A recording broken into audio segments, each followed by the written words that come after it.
More Kyler Murray talk, more poignant this time, more divided this time. Let's discuss.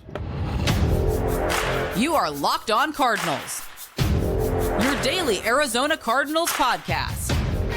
Part of the Locked On Podcast Network, your team every day.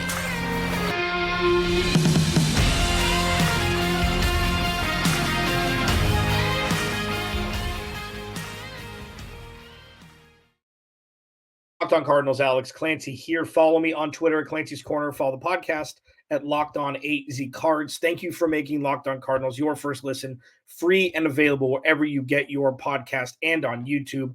Part of the Locked On Podcast Network, your team every day. This episode of Locked On Cardinals is brought to you by Prize Picks, the easiest, most exciting way to play daily fantasy sports. Go to prizepicks.com/LockedOnNFL and use code all lowercase LockedOnNFL for a first deposit match up to $100. Another heavy Kyler Murray podcast today.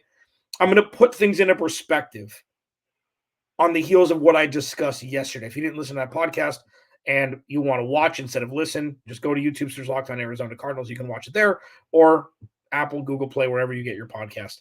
You can get it there too. I opened the door. Ajar would be too much. This was just thinking about opening the door to having the conversation that Kyler Murray may not be the guy. I'm not having the conversation yet. I think there are too many things that are going his way, whether it be, of his making or just the time that we're witnessing the Arizona Cardinals during their full-blown stripped-down rebuild. But after Sunday's loss to the Rams, I just got an inch closer to potentially needing to have that conversation. I don't think it's time yet. And I'm going to kind of put things into perspective in this first segment. The second segment is going to be a little bit more of an exercise. For those who want Kyler Murray out, this will be the roadmap for that to happen. I'm not wishing it. I don't think it's going to happen. What would Kyler Murray need to do to force Monti Ossenfort, Jonathan Gannon, and Michael Bidwell's hand to move off from him after the 2023 season? I'll discuss that in the second segment. And then put into perspective, as we pivot here to week 13, going on the road to Pittsburgh, in what could be the toughest matchup the Cardinals have had all season. I'll discuss. But first, let's kind of reset here.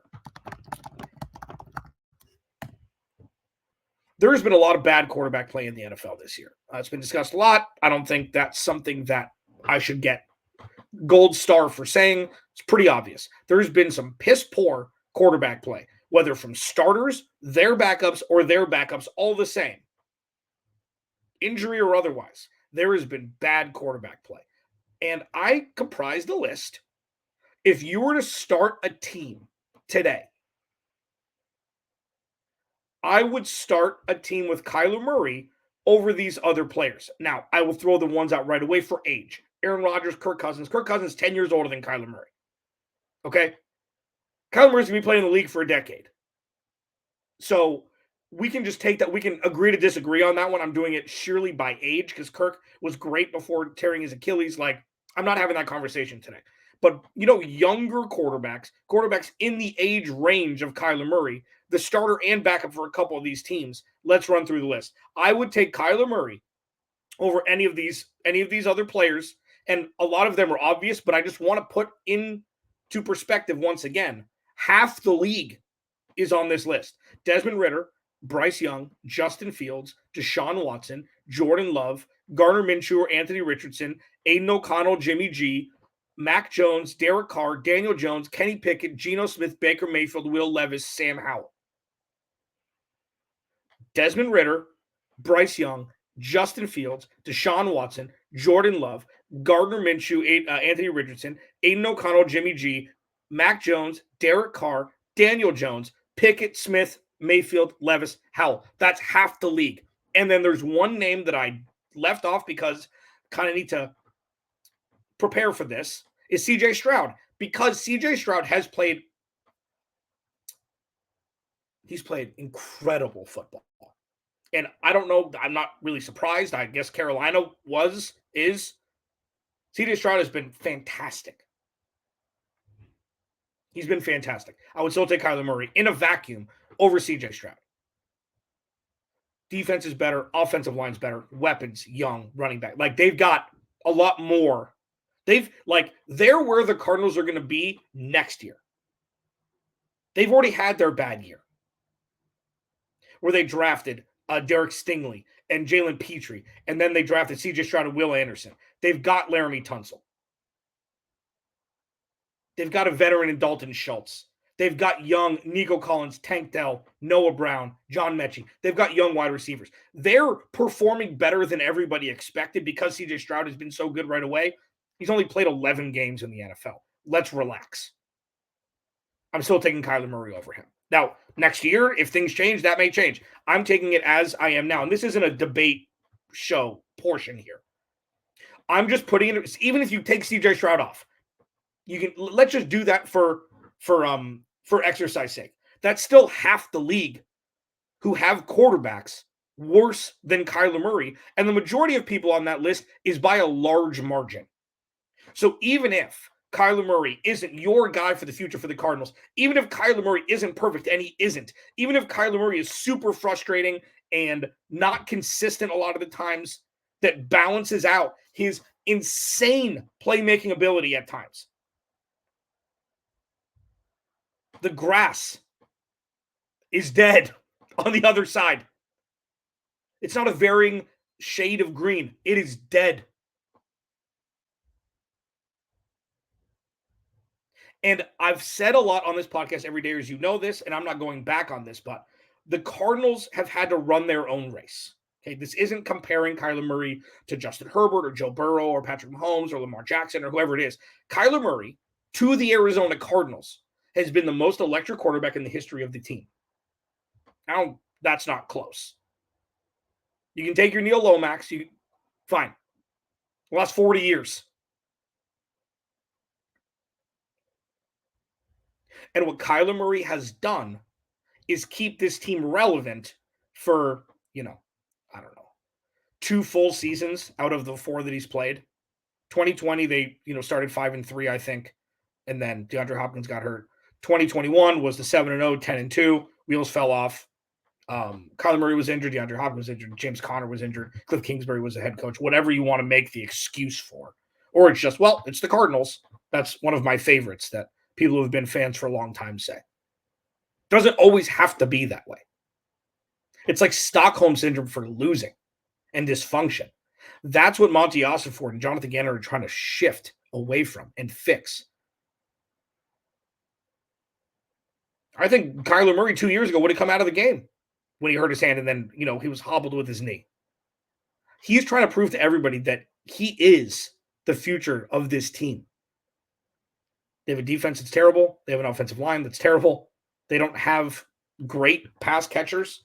Hollywood Brown's good, and, Trey McBride is really starting to show something, but, the built-in excuses or reasons are still potent enough to not even have the conversation move on from Kyler Murray yet. He's 3 games removed from an ACL tear. Against an offensive line, the interior that's on its 3rd string left guard, Elijah Wilkerson has been designated to return from IR. He was terrible on the left side. They haven't had a good left guard this entire season. They missed Justin Pugh. So when we talk about Kyler Murray, and it's going to be a lot from now through the remainder of the season, just keep in mind that the rest of the NFL, half of the rest of the NFL, is in a far worse spot. Far worse than the Cardinals. The majority of them. And when you talk about the draft, Caleb Williams, Drake May, Jaden Daniels, just stop it. I don't see it. I don't see it. Could win the Heisman. That's great. Tim Tebow won the Heisman. Drake May hasn't played great this year. He's played fine. He's had flash moments. And Caleb Williams is a walking red flag. He's Bo Callahan. Why would anybody want to touch him? He said, quote, it's a game time decision if he comes out for the 2024 draft. Shove it. Go back to college. Somebody told you you're better than you are. Locked On Cardinals, your team every day. What needs to happen for the hand of Monti, Ossenfort, Jonathan Gannon, and Michael Bidwell to be forced to move off from Kyler Murray? This is a difficult conversation to have, but there are things, and we will discuss them as we roll on here. This episode of Locked On Cardinals is brought to you by DoorDash. I love DoorDash. It makes it easy for me day to day when I work from home. I'm busting my keister, and I get hankerings. I get, stomach pangs, and I need some food. I always talk about Julio's 2 and Postino, 2 restaurants in Scottsdale around where I live that don't normally deliver, but through DoorDash they do. And I get to eat my favorite food whenever I want because of DoorDash. And even better, you get 50% off up to $10 value when you spend $15 or more on your first order when you download the DoorDash app and enter code LOCK23, subject to change. But get 50% off up to $10 value when you spend $15 or more on your first order when you download the DoorDash app and enter code LOCKED23, subject to change. Terms apply. This episode of Locked On Cardinals is also brought to you by Prize Picks. Prize Picks is badass, man. Like, it's the most fun I've had, winning up to 25 times my cheese this football season. You just like 2 or more players, pick more or less in their projected stats, and place your entry. With basketball season here, this is awesome. You can now pick combo projections across football and basketball from the Specials League, a league created specifically for combo projections that includes 2 or more players from different sports or leagues. So, for example, LeBron James and Travis Kelce at a 10.5 combo of 3-pointers made and receptions. It's awesome, and it makes the games more fun. Quick withdrawals, easy gameplay, enormous selection of players and stat types are what makes Prize Picks #1 daily fantasy sports app. Download the Prize Picks app or go to prizepicks.com/LockedOnNFL and use code LockedOnNFL for a first deposit match up to $100. Up to $100.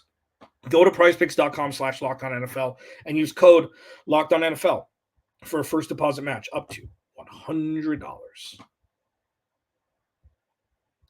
Alex Lancy, Locked On Cardinals. Thanks for hanging out. Yeah. This is the next iteration of the rebuild process for the Arizona Cardinals. We've gone through many. I've wanted to pepper this in for a while. So, and I don't know, maybe you don't. Maybe I'm weird. But so say, if I want to drive to San Diego to see my dad, see my friends, it's about a 5.5-hour drive from where I am. And to infantilize it for myself, I have checkpoints that I look forward to break down the drive. It's like, okay, it's an hour and a half to Gila Bend. And then, okay, it's only an hour and a half to, or 2 hours to Yuma. It's like, okay, so I chunk it down. I'm like, cool, I'm going to get in and out at Yuma. And then I will, take me an hour to get here. And then I'm pretty much there because I'm 45 minutes away and I'm on the one freeway that's going to take me to my dad's house. Does that make sense? It's like you're eating a monster, like Jersey Mike sub, and you eat it in increments. Please tell me this is just pulling on your heartstrings here. You're like, I'm not the only one, and I'm not just here in the corner screaming idiocy. But my point is that there's been myriad checkpoints for the Cardinals since the ACL tear. ACL tear, get through that season, fire Cliff and Keim, hire Monti and Jonathan Gannon. Don't do anything in free agency except for bringing in Kazir White, re-signing Will Hernandez, not really doing a whole bunch. And then nailing the draft seemingly, or at least hitting the points, getting a future first-round pick. So that was a checkpoint. It's like, okay, now what? These are the tools. These are the players for 2023. Now what? So then you go through, mandatory rookie minicamp, and then you go through mandatory minicamp, involuntary minicamp, Kyler Murray on the sidelines. And then you go through, you ramp up towards preseason. And you see, Colt McCoy and Clayton Tune. And then they trade for Joshua Dobbs. And then it's like, here we go. The season's going to start. Nobody knows what's going to happen. It's probably not going to be good. They're probably going to lose a lot of games by 30. And it's going to be embarrassing until Kyler Murray comes back. And then they'll be able to kind of see what they have for the future. That was the last, checkpoint. And then Joshua Dobbs, this whole year has been just absurd. It's been absurd. Read Albert Camus. It's been absurd. And it's shown us a lot as well, especially with Joshua Dobbs here. They were in contention for a lot of games. They should have won more games than they actually did. And then they fell off the cliff, and then Clayton Tune in Cleveland, and then Kyler Murray. Okay. And with that checkpoint still, before reaching the next one, you had to see Kyler Murray play a couple games. They win the first one in Atlanta, or against Atlanta. He looks pretty good, a couple touchdowns. They win a game. And then it gets worse the next week against Houston, even though they started with, that bomb touchdown to Rondale Moore. And then it was terrible last week by all accounts. I mean, they scored on their first drive, 2-point conversion after a penalty on the extra point, go up 8-7, and then they don't score until the fourth quarter when the game was completely out of reach. So now begins another checkpoint. He's got his legs back, kind of. This isn't ideal because he's only playing half the season. Like, say he tore his ACL, again, you never want anybody to get injured. You never want to be like, well, that timing was bad that somebody tore ligaments in their knee. Like, I'm not dehumanizing this by any stretch, but it's like, if he tore his ACL at the beginning of last season and you got him for an entire season, it'd be a lot easier to gauge if he's the guy for the future. But they got half a year, plus they've got their bye week coming up after this week. So the sample size is going to be half of what is probably necessary to determine if he's the guy for the future. But now it starts. It's just the way it is. It starts now. This is the last checkpoint in really determining if Kyler Murray is the guy for the future. I think he's going to be. I went down that list of players that are quarterbacks for other teams that are atrocious. That college, bunch isn't great this year. It's just not. Caleb Williams has had moments, but good quarterbacks win games regardless of how bad their defense is. They lose 5 games this year. They haven't beat one good team this year. Drake May's played fine. Jane Daniels is probably the best of the bunch. They've lost a handful of games. He's probably the Heisman favorite just by default. They don't have Marvin Harrison Jr. maybe. Like, they don't. College football hasn't been great this year for the stars, like week in and week out, necessary to determine who's going to be the bona fide number one for next year. But for the Cardinals, what needs to happen? What does Kyler Murray need not to do for their hand to be forced to move off from him? 1, not grasp the offense from here on out. Okay. He's got the offense down. It's after 3 weeks. There's no more. Okay, it's new, whatever. He's had the entire offseason. He's had a walkthrough. I know it's not exactly fair, but this is the parlance of this is where we are. He needs to, if you want Kyler Murray to not be the quarterback for the team, this is what you need to root for. And I think that that's unfair to do anything like that, but just for the exercise. Turn the ball over a couple times a game. Tip balls, fumbles, interceptions, whatever it is. That's 2. Number 3, not being able to get zip on his downfield ball, which has never been a problem. He's got the touch. Him and Christian Kirk made a living off of it. Rondale Moore had one a couple weeks ago. It seems like Kyler Murray's underthrowing people. And this could be timing because it's only been 3 games with Trey McBride, even though, they were on the field last year, but Cliff never used them. Hollywood Brown, Rondale Moore, they're getting their legs back together, the reps and everything. Making decisions in the pocket is something that, or being able to get out in time. I feel like it's something that Kyler Murray still struggles with. So if that continues, I haven't seen this is really it. This is the main one. If Kyler Murray can't win games without his legs, that may be the final Mario boss that wasn't beaten. That would be game over and moving on from him. Because listen, yes, him utilizing his speed is massive for production and for moving the ball down the field and for doing things like that, obviously. Scoring touchdowns, he's great inside the 5-yard line. A couple great play calls so far this year with him using his legs, RPOs or whatever it may be to get in the end zone. It's been great. Also, he doesn't break tackles like Lamar Jackson, Jalen Hurts, Patrick Mahomes. That's just not what he does. So if he's trying to get out of the pocket and trying to, I think that this needs to be a behind the line of scrimmage conversation. If you can win games with using your legs as a bonus and not the reason why you're staying in games, that would be the biggest determining factor on if he comes back or not. Or if they force it. If he can't, if he throws the ball 35 times a game, 38 times a game, goes 25 for 38 for 200 yards, a touchdown, and 2 interceptions, we may have to have uncomfortable conversations. And they do not play easy matchups for the rest of the year. Pittsburgh, Philly, 49ers, Chicago, fine, and Seattle. We're going to find out who Kyler Murray is. I think he will rise to the challenge. I think he will get better every week.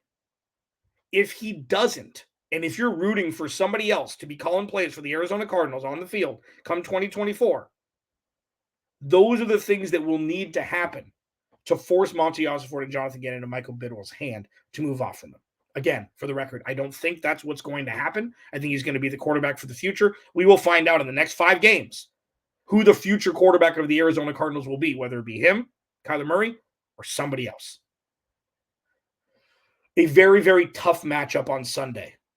A quick preview next as we wrap up Wednesday edition of Locked On Cardinals. Thursday, tomorrow, Chris Carter from Locked On Steelers and I will be doing Crossover Thursday to preview the matchup. But first, let's give a little mini preview as we roll on here. This episode of Locked On Cardinals is brought to you by LinkedIn.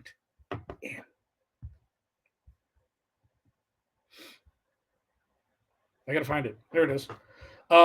Anybody that's listened to this podcast for a while knows that LinkedIn has been a large portion of my life as pertaining to searching for jobs, etc. And if you're an employer and you're looking for people to employ that fit a specific skill set, work ethic, whatever it may be, LinkedIn Jobs has you covered. They have the tools to help find the right professionals for your team faster and for free. LinkedIn isn't just another job board.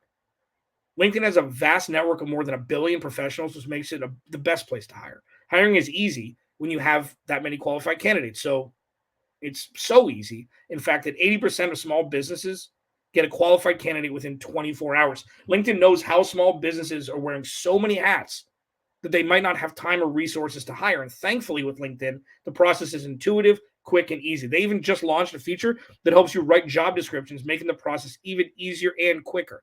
Post your job for free at linkedin.com/lockedonnfl. That's linkedin.com/lockedonnfl to post your job for free. Terms and conditions apply. Ooh, I haven't done this. I haven't done this week.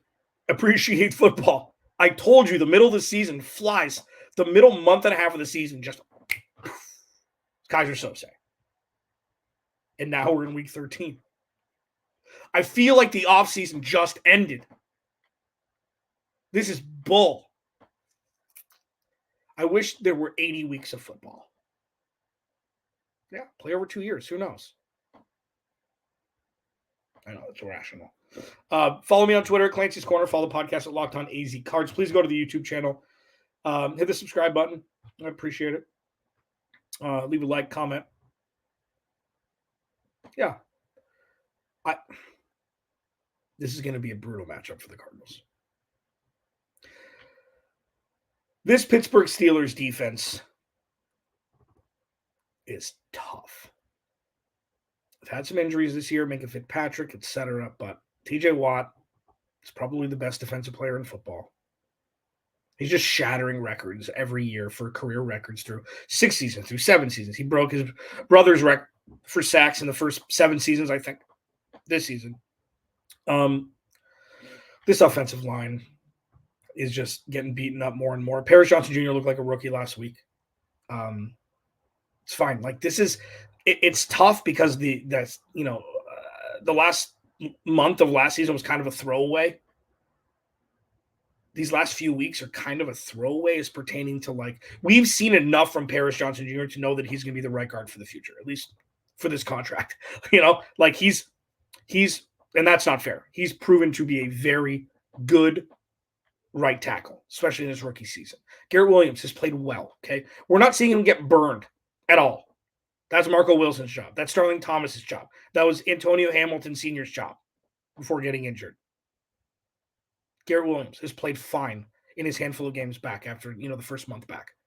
BJ Ojulari is really starting to show that he's going to be an integral part of this pass rush and elsewhere on this defense for the future. Kazir White, before getting put on IR, played very well. It's going to be incredible to see when he has another, talented off-ball linebacker, some outside linebackers that, are worth their weight, just to see what that'll be like. So, the Cardinals have had, and then Dante Stills is the best interior defender the Cardinals have on the defensive line, 6th-round pick. But this is going to be one of those games where if the Cardinals lose 27-3, then the conversations are going to start. I've held it off as long as I could. If the Cardinals put up an LA Rams playoff performance from 2 years ago, where they're just completely overmatched, the interior of the offensive line is like, I am very nervous for this offensive line, especially the interior and especially just the entire left side. With DJ Humphries, and if it's going to be Elijah Wilkerson, I don't know if they'll activate him before Sunday or not. We won't know until later this week. Like, Kyler Murray may just have no time. Kyler Murray may get sacked 8 times on Sunday. Just maybe what it is. This defense, even with Kenny Pickett, who had his highest grade, I believe, ever. He was one of the highest graded quarterbacks in football last week, according to Pro Football Focus. Broderick Jones, their left tackle, is playing excellently. And that's opening up, lo and behold, Najee Harris being a good running back again, or, at least not being, left out to dry as a bust from Pittsburgh. And then, Jaylen Warren is really coming into his own, kind of being a 1 and 1A there. And I don't know who is 1 and who is 1A. I'll talk to Chris Carter. I think Jaylen Warren has been, a fantasy football darling. Najee Harris has been like, fool me once, fool me 3 times, shame on you kind of thing. But he's showing flashes this year. He's showing some giddy up that he hadn't necessarily shown over his first 2 years in the league. George Pickens is one of the more exciting wide receivers in the league. Deontay Johnson is one of the more underrated receivers in the league. Pat Freiermuth had a coming out party last week. Like, if Kenny Pickett learns how, if he can just take a couple steps up, this Steelers team could make a push this year. So don't look at the records anymore this season. It took some time for teams to kind of get going this year in some capacity, and Pittsburgh was one of them. So this is a game that terrifies me probably more than any other game the Cardinals have played this year, because this is the first game with actual expectations.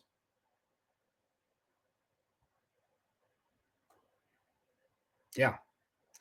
Cardinals, they have injuries everywhere. So does everybody else. Cardinals have some practice squad players that are starting every week. And this is just part of the process. But unfortunately now, there are heavy real-life ramifications as pertaining to the future of this organization and the talent who will be wearing Arizona Cardinals uniforms starting in 2024. Kyler Murray and Hollywood Brown at the top of the list. Every week, we need to see them perform.